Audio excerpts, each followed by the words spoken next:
좋은 질문은 해답과 같은 힘을 지닌다. 지음 권민창. 서문 질문을 두려워하는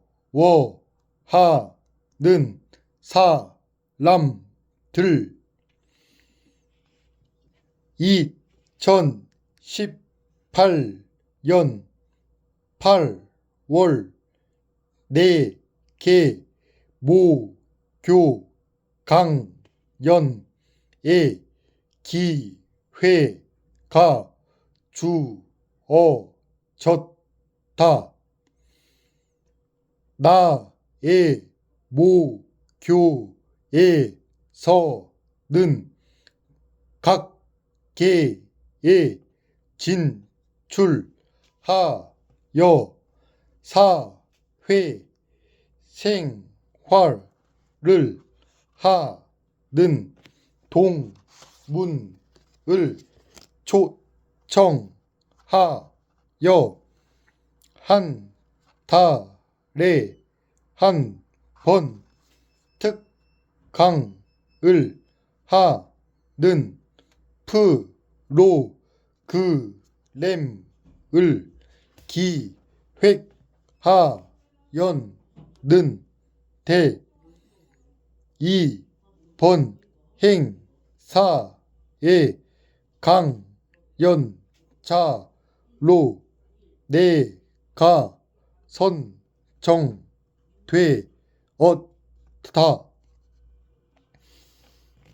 고등학교 시절 전교생이 모인 강당에서 강연을 하는 강사들을 보며 나도 저 자리에서 후배들에게 좋은 영감을 줄 수 있는 사람이 되고 싶다는 포부를 가졌다. 꼭 해보고 싶었던 일이었기에 심혈을 기울여 강연 준비를 했다. 우선 사전조사를 위해 학교에 전화를 해서 요즘 학교에는 어떤 이슈가 있는지, 학년별 주요 관심사항은 무엇인지를 문의하여 정리했고, 학창시절 앨범을 뒤적이며 어떻게 하면 좀 더 공감할 수 있는 강연을 후배들에게 들려줄 수 있을까를 고민했다. 학창시절 강단 위에서 강연하는 강사들에게 느꼈던 감정들이 떠올랐다.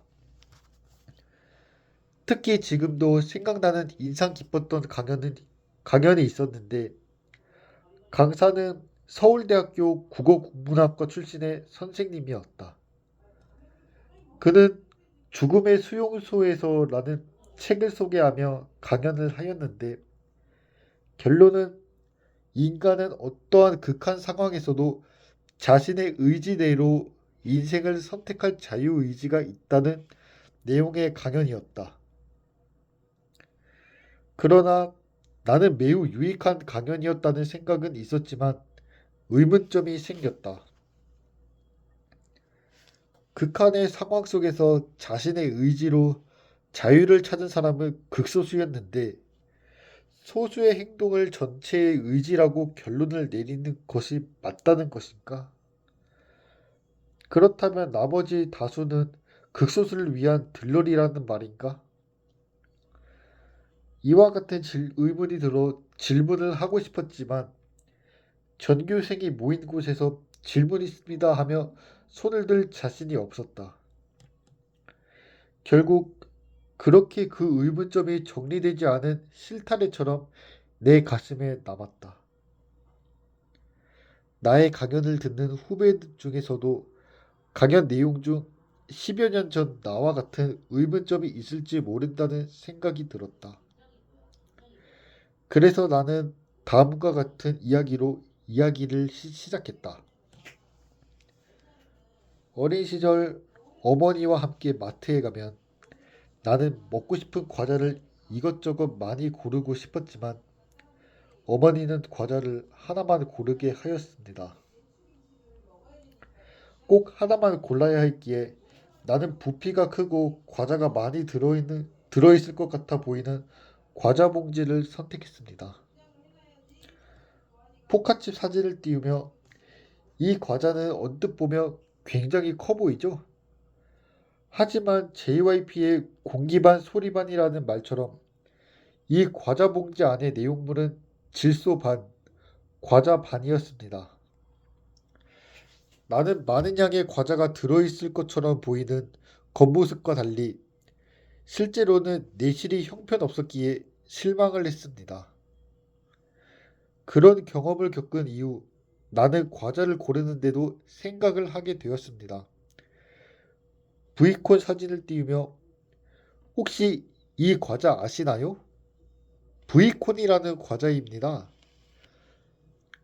과자 봉지의 크기는 포카칩과 비교가 되지 않을 정도로 작지만 이 과자 봉지를 뜯었을 때 나는 매우 기뻤습니다.